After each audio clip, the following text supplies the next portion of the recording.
मित्रों, आंध्र प्रदेश में विजयवाड़ा में अभूतपूर्व संकट की स्थिति है। ऐसा पहले कभी देखा नहीं गया। एक साथ 400 मिलीमीटर बारिश और उसके कारण जल प्रलय की स्थिति उत्पन्न हुई। बुडमेरू में कई ब्रीच हो जाने के कारण और अनपेक्षित पानी आने के कारण विजयवाड़ा में पानी भरा हुआ है। अभूतपूर्व संकट की स्थिति है। लेकिन मैं आंध्र प्रदेश के मुख्यमंत्री और देश के सम्मानीय नेता श्रीमान चंद्राबाबू नायडू गारू जी को इस बात के लिए धन्यवाद दूंगा कि वो और उनकी पूरी टीम 24/7 यही उनका सेक्रेटरिएट बना लिया कलेक्ट्रेट को और 24 घंटे काम कर रहे हैं। जब से ये संकट की स्थिति पैदा हुई, प्रदेश की सरकार ने सीएम साहब के नेतृत्व में दिन और रात काम किया और केंद्र ने भरपूर सहयोग किया। एनडीआरएफ की टीमें यहां काम कर रही है लगातार।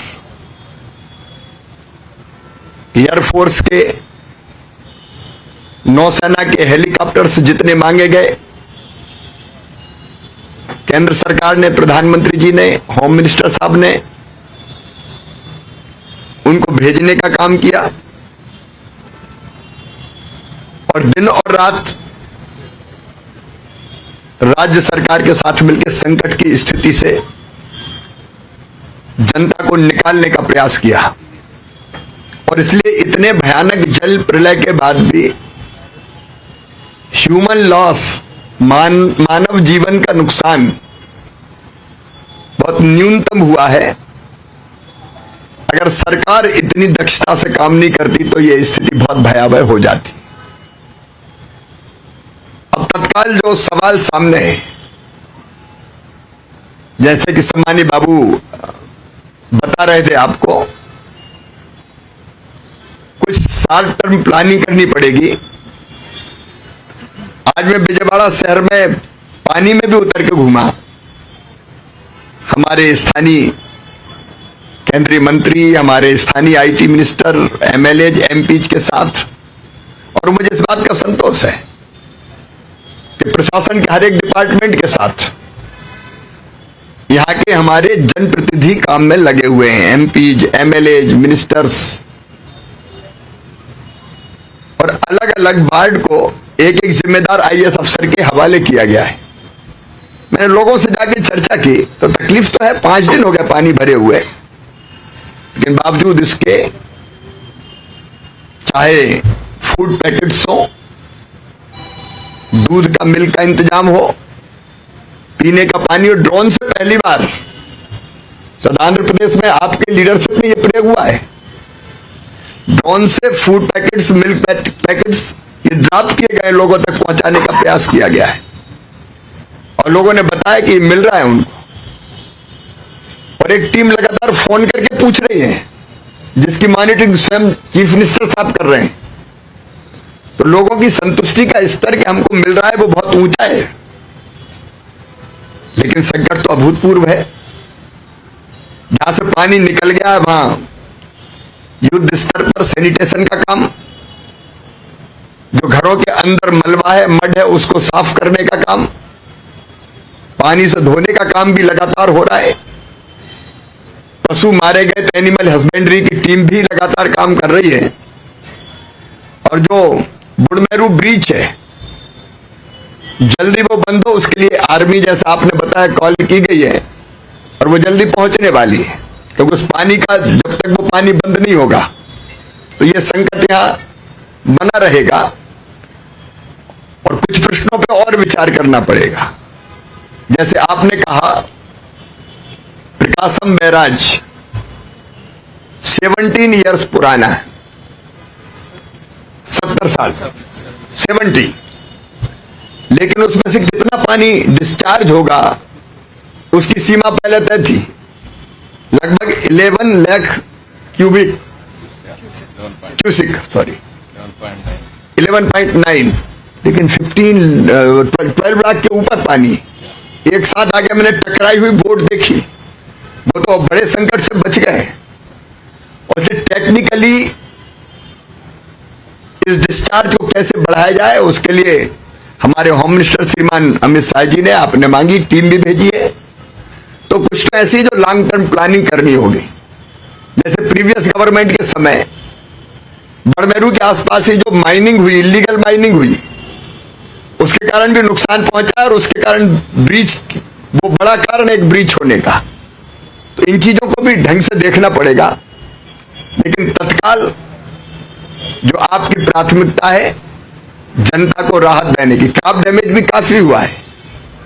अभी मैंने देखे बनाना का जो प्लांटेशन था, वहां हमने देखे फूलों की यहाँ खेती होती है, हल्दी, सारी क्रॉप्स को भी नुकसान हुआ है। और जो प्रारंभिक अनुमान है क्रॉप्स का, वो भी 1.8 लाख हेक्टर में हुआ है, लगभग 2 लाख किसान प्रभावित हुए। लेकिन क्षति के आकलन के लिए हमारे गृह मंत्री अमित शाह जी ने एनडीआरएफ की टीम भेजी है। नुकसान का आकलन प्रारंभ कर दिया गया है। मेरे साथ भी कृषि विभाग की आंध्र प्रदेश को देखने वाली ज्वाइंट सेक्रेटरी एग्रीकल्चर जो देखती है, मेरे साथ ही आई है। तो उस क्षति के आकलन का काम पूरा करने के बाद, जैसा आदरणीय मुख्यमंत्री जी कह रहे थे, घरों में भी जो लॉस हुआ है, घरेलू सामान का, दुकानों में व्यापारियों को नुकसान हुआ है, वो बड़े व्यापक पैमाने पर हुआ है। और घर रोजमर्रा की जरूरत की जो चीजें थी, टीवी, फ्रिज से लेके घरेलू सामान तक, गैस की टंकी से लेके काफी व्यापक नुकसान हुआ है। राज्य सरकार पूरी संवेदनशीलता के साथ काम कर रही है। मैं प्रधानमंत्री जी के निर्देश पर आया हूं। केंद्र सरकार ने भी हर संभव सहयोग किया है, मदद की है। और आगे भी क्षति के आकलन के बाद, पिछली सरकार ने कई गलतियां की, जैसे फसल बीमा योजना के प्रीमियम को पिछली सरकार ने जमा ही नहीं किया, उससे प्रधानमंत्री फसल बीमा योजना का लाभ किसानों को नहीं मिला। लेकिन अब ये सरकार, बाबू की सरकार, एनडीए की सरकार, फसल बीमा योजना के प्रीमियम से लेके जो औपचारिकता है बाकी वो भी पूरा करेगी। तो हम क्षति के आकलन करके फसल बीमा योजना का लाभ भी मिले और जो बाकी नुकसान हुआ है उसका आकलन करने के बाद जो केंद्रीय टीम आई है वो भी आकलन करेगी। और आंध्र प्रदेश की सरकार के साथ मिलकर अभी भी हम काम कर रहे हैं और मिलकर जनता को राहत देने में कोई कसर नहीं छोड़ेंगे, क्योंकि हमारा मानना है, प्रधानमंत्री नरेंद्र मोदी जी ये मानते हैं कि जनता की सेवा ही भगवान की पूजा है। तो संकट के समय जनता की सेवा करना ये एनडीए की सरकार का धर्म है, केंद्र का भी और राज्य का भी। और इसलिए उसमें भरपूर सहयोग केंद्र सरकार आंध्र प्रदेश की सरकार को करेगी और हम मिलकर इस संकट के पार अपनी जनता को ले जाएंगे।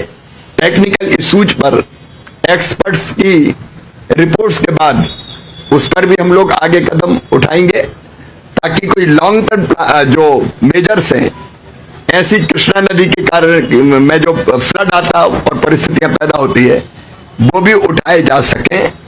मैं कल सवेरे भी क्रॉप के डैमेज को एक गांव में जाके देखूंगा और किसानों से भी वन टू वन चर्चा हम करने का प्रयास करेंगे। मैं आश्वस्त करता हूं कि श्रीमान चंद्रबाबू नायडू गारू जी के नेतृत्व में प्रदेश सरकार बेहतर से बेहतर काम करेगी और केंद्र सरकार पूरा सहयोग करेगी और इस संकट के पार जनता को निकाल के ले जाएंगे। धन्यवाद। ठीक है, अभी आकलन हो रहा है क्षति का, तो जैसे आकलन होता है इमीडिएट भी और बाद में भी जो रिलीफ दिया जा सकता है निश्चित तौर पर दिया जाए। Thank you. 5 కోట్ల మంది ప్రజలు మీరు ముఖ్యమంత్రి కావాలని కోరుతున్నారు. కానీ మీరేమన్నా జస్ట్ ఇందాక ట్రైన్ యాక్సిడెంట్ మిస్ అయ్యి చాలా మంది దాని గురించి చాలా ఆందోళన చెందుతున్నారు.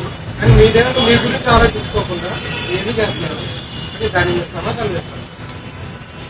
ప్రజలు చాలా మంది దీనికోసం చూస్తున్నారు. 24 గంటలు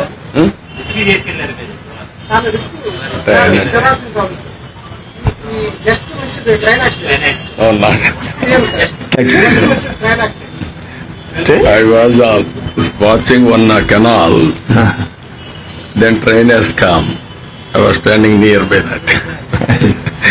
They are all very security angle. They are all very fast, इसके बगल के ट्रैक में थे और वो ट्रेन दूसरी ट्रैक से गई. very fast train. अभी अभी इमीडिएट मेरा कुछ कहना है. सर अंडर वाटर जाता है सर, अंडर हिस्ट्री फ्लड आता है, ऊपर से ट्रेन आता है वो तो बीच में साथ है. रेलवे मंत्रालय का है उसमें- रेलवे मंत्रालय नहीं नहीं, रेलवे मंत्रालय भी भारत सरकार का है, लेकिन लॉन्ग टर्म मेजर्स क्या क्या हो सकते हैं उनके बारे में भी बात करेंगे. हर एस्पेक्ट्स पे जो आपने बताया ट्रेन का, उस पर भी. साथ ऊपर से देख रहे हो regularly affected sir. Krishna and Godavari districts are so regularly affected heavy rains. Monsoon season. Polavaram is coming. We will balance after Polavaram. सरकार से मॉनिटरी असिस्टेंस आंध्र प्रदेश और तेलंगाना आप कब बता पाएंगे कितना मॉनिटरी मैंने आपको बताया कि एक बार डैमेज का पूरा आकलन हो जाए, राज्य सरकार भी अपना प्रतिवेदन देगी और उसके बाद केंद्र सरकार तय करेगी. एक और चीज पूछना चाहती हूँ. यूनियन बजट में बिहार के लिए काफी सारे पैसे अलॉट किए गए थे फ्लड फैक्टर, तो इसीलिए ये as your second NDA partner, just wanted to see what Andhra Pradesh would be ready. तो बस इसीलिए पूछा. नहीं, देखिए मैंने कहा कि फ्लड के मामले को लेके भी और बाकी भी अगर लॉन्ग टर्म मेजर्स अपनाने की जरूरत होगी तो वो जरूर करेंगे. Thank you.